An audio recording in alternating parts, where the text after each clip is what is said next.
The White Tiger is a story of poor Indian man named Balram. He grows up in extreme poverty in a village called Lakshmangarh, which he calls the darkness. By the end of the book, Balram is a successful businessman living in Bangalore, the high-tech city of India. He is rich and owns cars and a company. But there is a big problem. Balram got rich by murdering his boss and stealing his money. Is Balram a hero or a villain? Is he a clever man who escaped poverty, or is he just a criminal? The answer is not simple. Balram is both.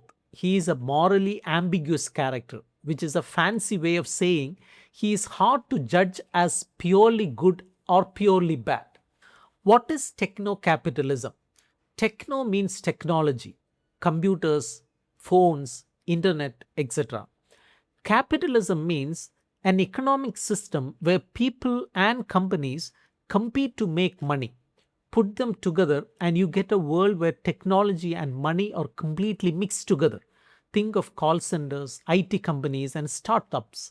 That is techno capitalism. For Balram, techno capitalism is like a religion. He believes in it completely. He loves technology. He says that Indians are like ducks to water when it comes to technology. He believes that the future belongs not to the white Western man, but to the yellow and the brown man, meaning China and India. He calls himself an entrepreneur, which is a person who starts their own business. For Balram, words like entrepreneur, outsourcing, and market are magic words. They mean freedom. Why is Balram so attracted to this? Because techno-capitalism is the only clear route to self-empowerment for a poor man like Balram. What does that mean? It means that in the India of the novel, there is no other way for a poor boy to become a successful man. He cannot inherit money, he has no family connections, he has no education. His only path upward is through his own cleverness, his willingness to work hard, and his desire to use the modern world of technology to get ahead. Think about Balram's job. He starts as a driver for a rich family, but he learns about their world. He listens to their business calls. He sees how money and connections work. He realizes that the real power is not in villages, but in cities like Bangalore, the Silicon City of India, where people work all night on computers for American companies. He wants a piece of that world. So Balram decides to play the game of techno-capitalism. The rules of this game are simple. First, believe in technology. Second, be an entrepreneur. Work for yourself. 3. Look after your own self-interest, even if it hurts others. 4. Want money and power more than anything else. Balram follows these rules perfectly, but here is the dark side. In this world, the path to wealth almost always involves crime and corruption because the system is not fair. The rich people Balram works for are not honest. They bribe the police, cheat their workers, cover up a hit and run accident in which a child is killed. Balram sees that the rich don't follow the law. So he learns that to join them, he cannot follow the law either. This is the first layer of ambiguity and uncertainty. Adiga shows us that techno-capitalism is exciting and powerful. It gives Balram a dream, but it is also dirty. You cannot succeed cleanly. So the reader is trapped. We want Balram to succeed, but we don't want him to become a criminal. That tension is at the heart of the novel. Now let's talk about the second big idea. Gandhi, the peaceful leader who helped India gain independence from Britain. Gandhi believed in simple living, rural villages, non-violence, and spiritual purity. He hated modern machines and the greed of capitalism. He thought the Ganges River was sacred. Balram hates all of that. He is the opposite of Gandhi. Balram attacks two key symbols of traditional India. First, the Ganges River. For most Hindus, Ganges is a holy river that washes away sins. Balram describes it in a disgusting way. He says it is full of feces, straw, soggy parts of human bodies, buffalo carrion, and 7 different kinds of industrial acids. He watched his mother burned body float into the black ooze of the river. For Balram, the Ganges is not holy, it is a sewer. It represents death, not life. It represents the darkness of old India that keeps poor people trapped. Second, Balram attacks Gandhi himself.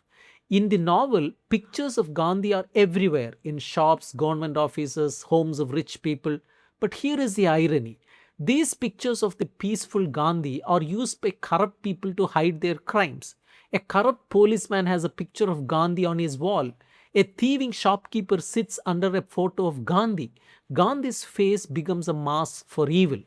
Balram has a very clever realization. He sees that the old values, respect, charity, tradition, religion, are not helping the poor. They kept the poor quiet. The poor are told to be happy with their suffering, to wait for the next life, to accept their caste. Gandhi's image in the novel has been stolen by the rich to control the poor. It is a tool of surveillance like Big Brother in George Orwell's 1984. Gandhi's eyes seem to watch everyone and make them feel guilty. So Balram rejects Gandhi completely. He says, in effect, your peaceful, poor, traditional India is a trap. I choose the violent, rich, and modern India. But here is where Adiga gets tricky. Adiga does not say Balram is wrong.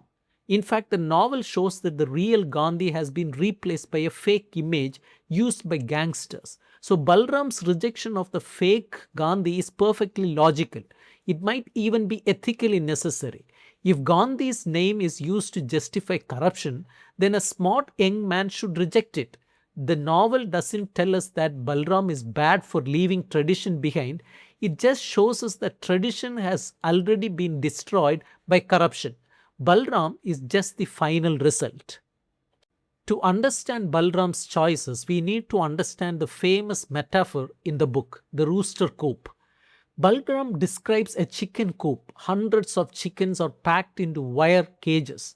Above them, other chickens are being killed. They see the blood, they see the organs of their brothers, they know they are next. But do they fight? Do they try to escape? No, they just wait to die. Balram says that India is the same. The poor are the chickens.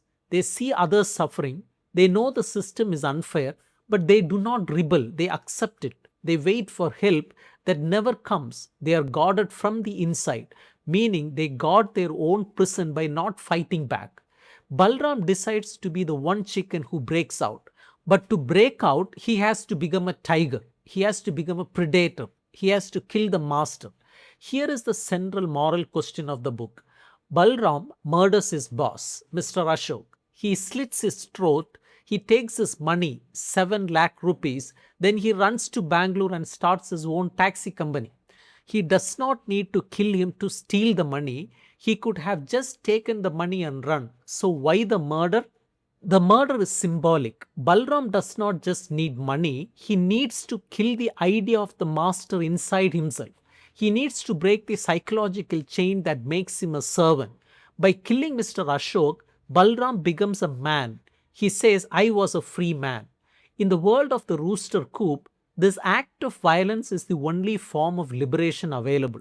It is terrible and wrong, but the novel asks us, what is the alternative?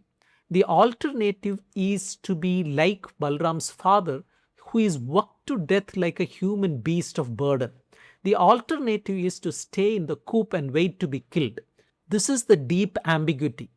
Adiga does not say murder is good, but he also does not say Balram is a monster and should be condemned. Instead, he shows us a system so broken that a man must become a murderer to become a free man. That is not an excuse, but it is an explanation, and it forces the reader to feel sympathy. So, after all this, what is the verdict? Is Balram guilty? The critics are divided into two groups. Group 1 says Balram is a villain. He is a monster gangster. He kills, he bribes, and he becomes just as bad as the rich people he hated. He does not change the system, he just becomes the new master. He is guilty because he murdered a man who was mostly kind to him. Mr. Ashok was not a good person, but he was not evil either.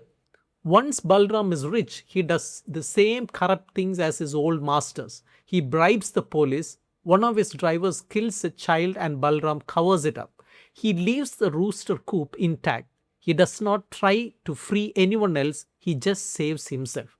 The second group says Balram is a hero. He is a proletarian warrior, a poor man who fights back. His violence is a cleansing force that breaks the cycle of oppression. But he is sympathetic because he had no other choice. The system was rigged against him from birth.